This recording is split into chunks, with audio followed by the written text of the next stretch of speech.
Hello and welcome. I'm glad that you're here with us again as we continue our chronological read through of the Bible.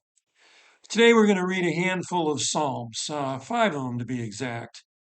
We begin with Psalm 25. Psalm 25 is a chiastic, acrostic lament. You guess you'd kind of say it's got everything in it. You might consider it a work of poetic art, but rather than simply admire it, I encourage you to use it because it makes a great daily prayer.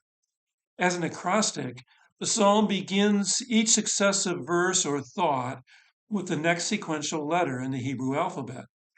It's an irregular acrostic because the Hebrew letter that we would transliterate as Q isn't included. Guess that might not be a big surprise. And the thoughts expressed in verses 19 and 21 begin with a letter other than what you would expect. But other than that, it's an acrostic poem. It's also chiastic because the thoughts in verses 1 through 10 are mirrored in the thought with the thoughts of verses 11 through 21, and they do that in an A B C D and then D1 C1 B1 A1 type pattern. So the Psalm's message is a beautiful confession of trust and faith in the Lord, even in the midst of troubles. Um, I guess I guess I would kind of paraphrase the Psalm this way: God is my only hope. He protects me from shame. The treacherous, they're shamed. So guide me, because you're my salvation. Wait on you. Remember your mercy. Forget my errors. You instruct the weak, or I'm sorry, you instruct the meek. You are faithful, so pardon me. You instruct the God-fearers. Intimacy with you prevents errors. Have mercy on me. So I wait on you. I wait on your salvation. Bring me your salvation, for my enemies threaten me, and protect me from shame as I wait on you. And then it closes with the thought, redeem Israel, O God, out of all his troubles. Our next psalm for today is Psalm 29. Psalm 29 is a psalm of praise. Now, and actually, there's no mistaking it as you read it. Here we see God's might and power portrayed as a thunderstorm. You see the lightning flash and you hear the thunder rumble as you read this psalm. I would say that this should remind you of the majesty of God. Well, clearly, this is going to remind you of the majesty of God. The psalm begins. The psalm begins in verses 1 and 2, and it ends in verses 10 and 11 with a fourfold praise of God.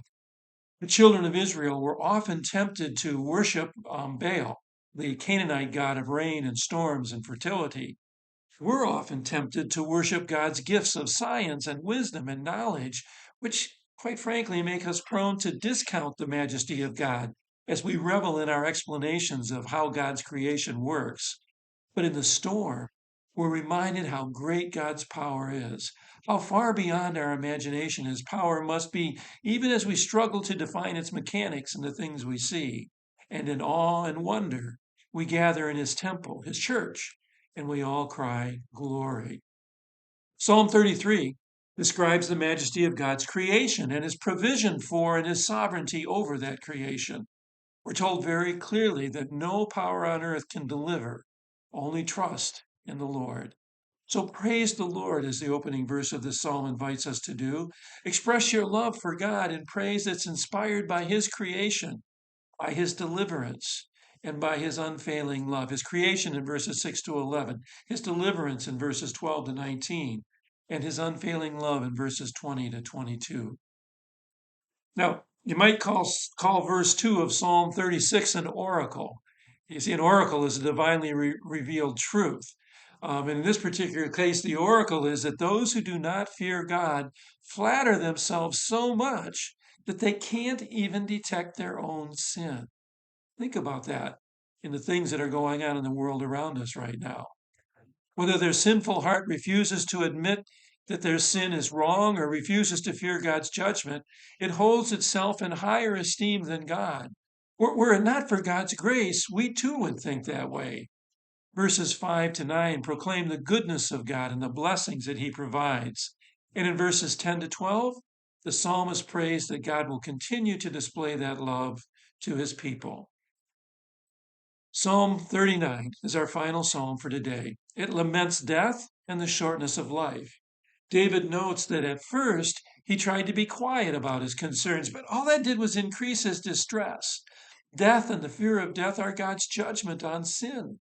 David accepts these, but that doesn't mean that he's without concern or that he's ready to go at this time. So he asks three blessings from God: that his sins be forgiven, so that death would lose its sting, that his enemies would not be allowed to triumph in his death, and that he be delivered from the present impending death, so they could finish his work here on earth. Well, again, pray that your reading is strengthening you, that you're growing and learning from it.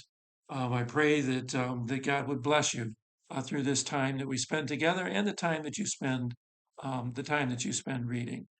May God be with you now. Bless you. Look forward to gathering with you again tomorrow.